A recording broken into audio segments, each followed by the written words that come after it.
I left South Korea in August of 2020 after 4 years of living and working there as a native English teacher. I originally applied through EPIK and got placed in the Cholanamdo language program. Now, it's been a few months since I've been back and I've had plenty of time to reflect on my time living and teaching in South Korea. If you've come across my channel before, then you know that I have made videos about living in Korea in the past, but today I wanted to do the ultimate guide to teaching in Korea.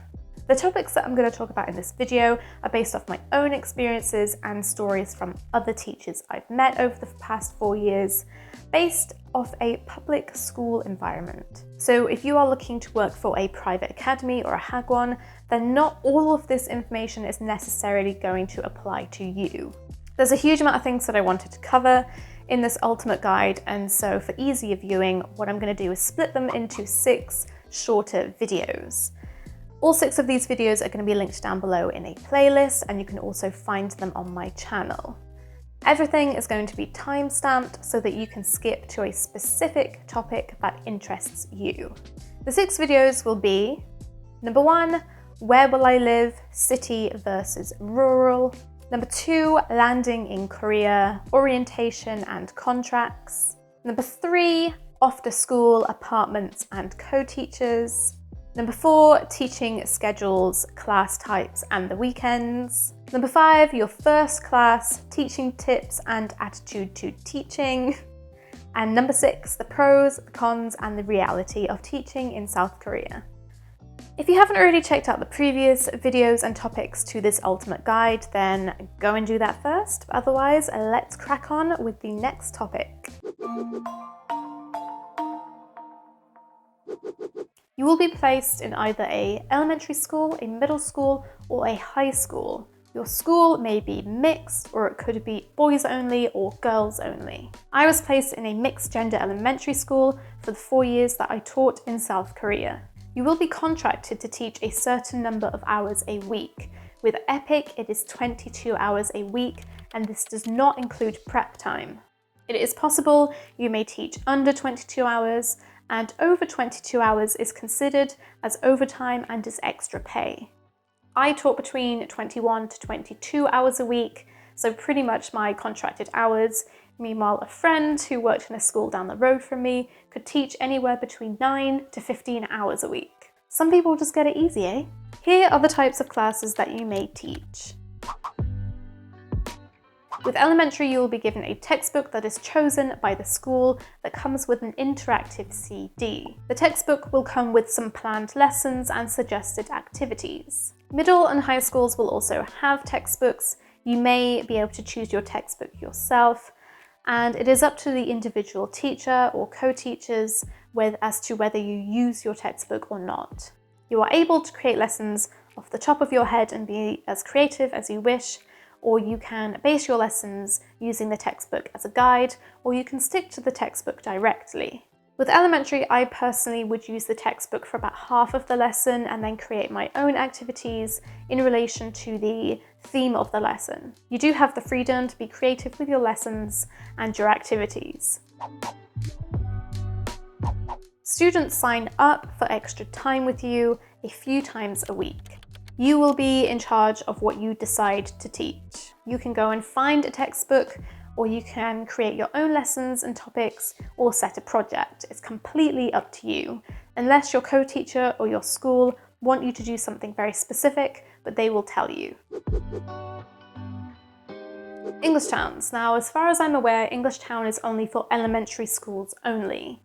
There are big English town centres where multiple native teachers will be working for them, or you may have a smaller English town centre like my own, where there is one native teacher and it is part of the school.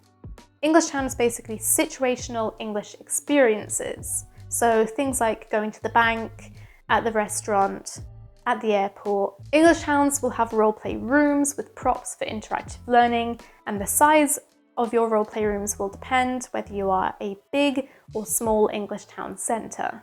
Mine was quite small. It was not quite big enough to get a class of 30 into it, so I had to adapt slightly. Multiple schools will go to an English town centre once a semester, so twice a year.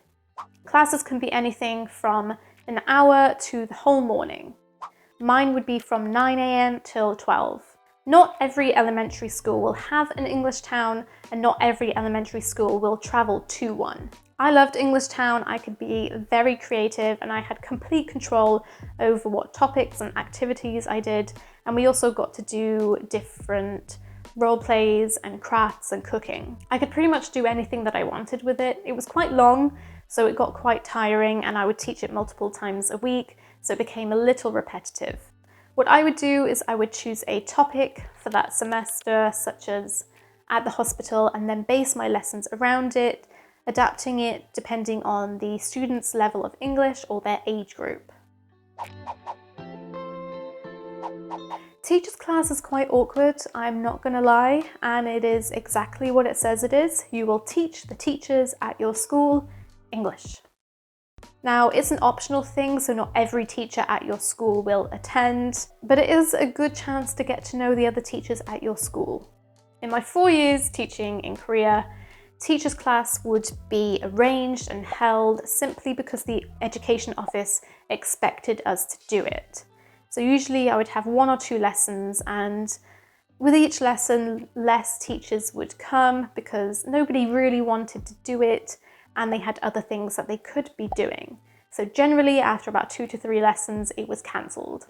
Generally, nobody wants to do it, but you might get the odd teacher who's quite enthusiastic at the thought of learning some English or practicing English, who might come regularly.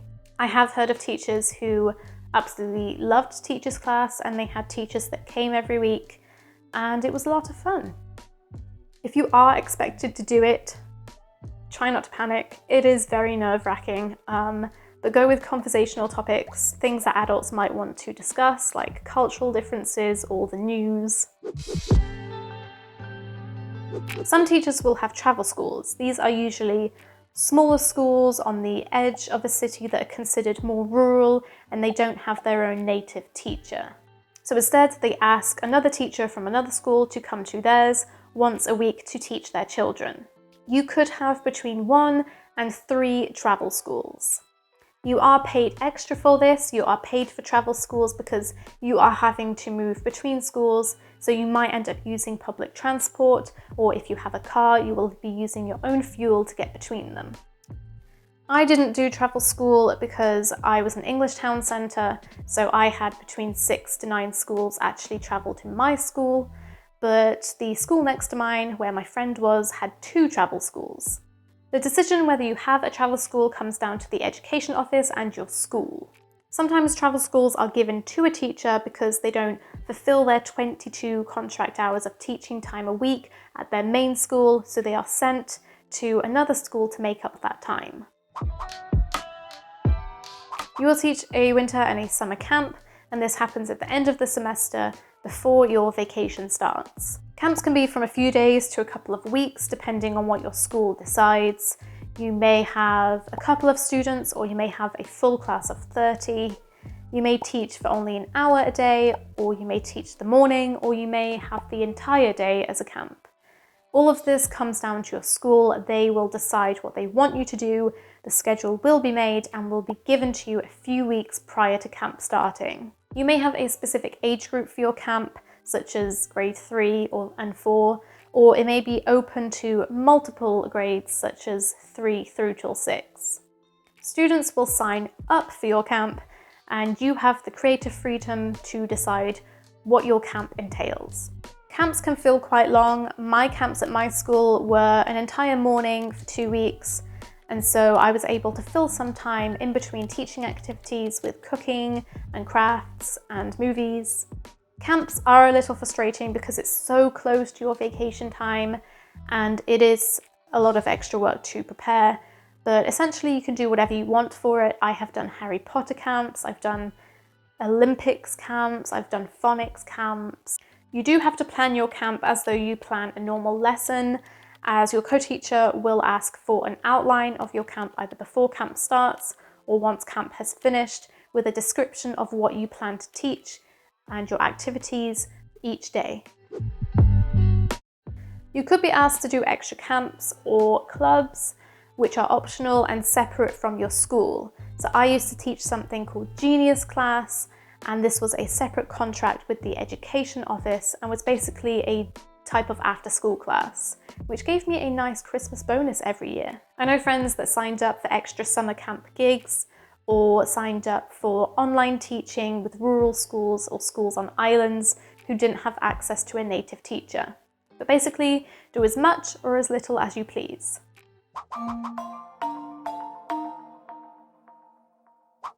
A typical day at school for me would be as follows. I would get to school for about 8:30 a.m. and my first class would start at 9 a.m. The elementary school classes are 40 minutes long, middle school is 45, and high school is 50 minutes long with a 10-minute break in between each period. Your 10 minutes in between each class is plenty of time to head to your next class, to set up and prepare. I always gave myself plenty of time to prepare my materials and to set things up like the interactive CD, any PowerPoints that I was using, so that when the students came into the classroom, we were ready to go. We didn't waste any time. You may have your own classroom that you teach in and your students come to you every lesson, or you may go to their homeroom classes to teach. At some point in the morning, there would be a 20 to 30-minute break, and there would also be a period for lunch around 12:30. I would teach English Town all morning from Monday to Wednesday, and then I would teach grade 5 or 6 or both 9 times a week. Sometimes after school classes would be squeezed in on an afternoon a couple of times a week. School ended at 4:30, most schools finishing somewhere between 4 and 5. School lunches are provided for you and you will eat this in the school cafeteria where the students also eat. After my first year, I stopped having school lunches due to personal reasons, and instead I brought my own lunch to school and ate it in our office. This is fine if you don't want to eat the school lunch for whatever reason. You can opt out. Make sure to inform someone at your school because you actually pay for school lunches, which is taken out of your paycheck every month. So somebody needs to make sure that you don't pay for something that you're not getting. Every now and again, your school will have a social gathering, and this is usually in the form of an after-school dinner where all of the teachers gather together at a local restaurant. Some schools also do weekend team building exercises, but I personally never experienced that.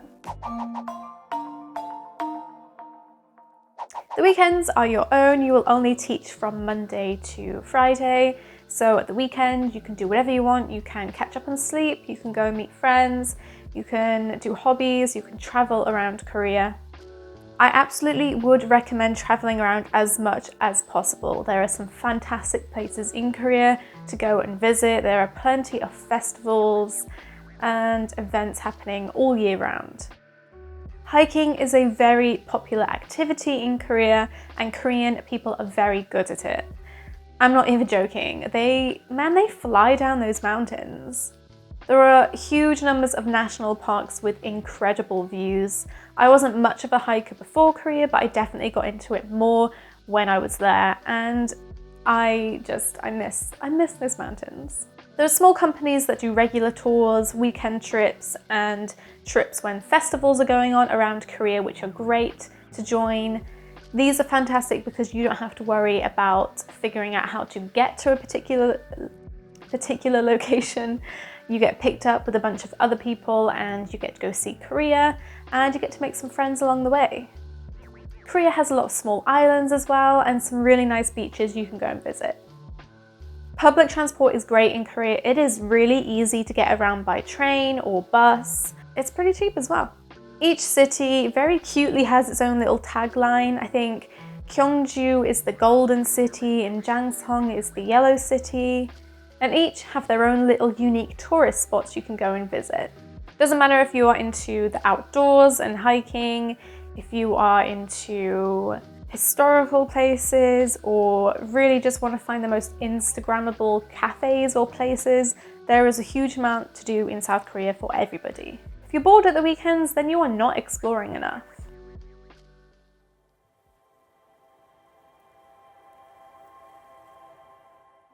Thank you for watching this video. Make sure not to miss the next installment of the Ultimate Teaching Guide in Korea. You can find the playlist down below or on my channel. Yeah, I hope to see you in the next video, and have a great day.